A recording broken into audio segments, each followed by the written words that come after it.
Hi, this is Robert from Retro Car Guy 530 LLC. Today I'm going to be installing the Simple Engineering LLC SSR ABS system heat shield for the 2003 to 2006 Chevrolet SSR.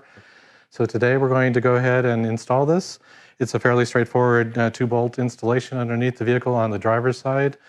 Just underneath the frame area. You'll see it when we get underneath the truck.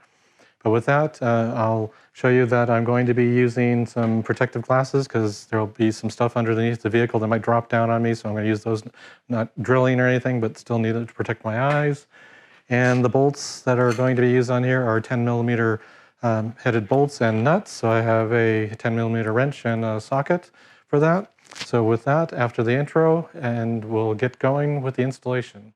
Please review the automotive information, repair, and modification guidelines on this screen. Seek the advice of a repair professional if you're unsure how to perform any repair or modification safely and correctly. All repairs and modifications are performed at your own risk. The first step for the installation of this particular heat shield is to get the vehicle lifted up on the front end. That's going to require you to do one of two things. One is you can use a jack with some jack stands to secure the front of the vehicle, or you can use ramps to also elevate the front of the vehicle. Make sure you use ramps that are sufficiently capable of lifting and holding the weight of the front of the vehicle, and the same goes as well for the jack stands. So make sure you jack and support the vehicle appropriately for the devices you're using, and please use some wheel chocks at the rear of the vehicle to make sure it doesn't roll back. So with that, let's get the vehicle up on the ramps and get to work on installing the heat shield. We're now under the SSR on the driver's side, just behind the front wheel, and you can see the ABS module is located here. The catalytic converter is located just to the side of it, which is the issue with some of the ABS modules. The heat transfer is quite high, and that's the whole point of this particular ABS heat shield, to try to mitigate some of the heat transfer going from the catalytic converter to the ABS module. Now, cautionary note here, if you've recently driven the vehicle, the catalytic converter will be quite hot at this point. The vehicle's been up on the ramps that I'm using here for an extended period of time, so it is cold. Do not touch or attempt this while the catalytic converter is hot. You will burn yourself, and you can burn yourself quite severely. So take precautionary steps to make sure you've waited enough time for that to cool down to perform this installation safely. Given that, let's proceed with the installation.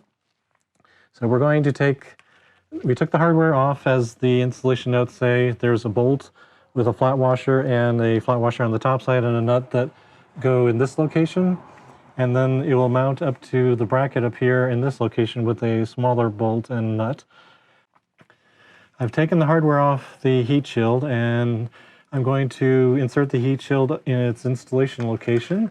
So the rear hole goes to this small hole by this triangle here, and we're going to insert the bolt up through that, and with a flat washer, and then there's going to be a flat washer that goes on the top side, and then a locking nut on the top side of that.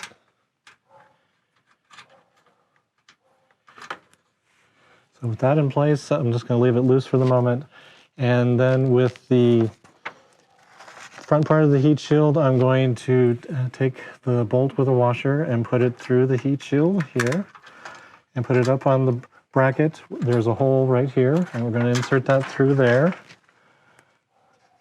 And then on the back side, we're going to use the locking nut and screw that onto the bolt. Now with the bolts loosely in place, I'm going to make sure that it's not hitting anything, and a visual inspection shows that I'm clear of the catalytic converter, and so I think we're ready to begin securing this. So let's put box in on this. That's tight. Now that we have the rear bolt in place, I'm going to use two boxed end wrenches here in the correct direction to secure the front. So now we have the rear bolt in place and the front bolt in place.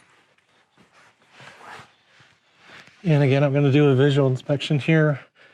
There's no contact between the heat shield and the catalytic converter heat shield that's on the catalytic converter. And the wiring harness and everything is safely behind the heat shield, so it looks like we're good there. So with that, we now have a ABS module heat shield in place from Simple Engineering. The only thing left to do now is to safely lower the vehicle back to the ground after you get out from underneath the vehicle. So use the jack in the front of the vehicle to remove the jack stands, or drive the vehicle off the ramps, but don't forget the wheel chocks you used at the rear of the vehicle. So with that, you've completed your installation of the ABS heat shield. If you like this video, hit the thumbs up button. If you're stopping by the channel for the first time and you want to, please subscribe. Click that bell icon to get notified when I upload new videos. Please follow Retro Car Guy 530 on Facebook, Instagram, and Twitter. Thanks for taking the time to visit the channel, and I'll see you in the next one.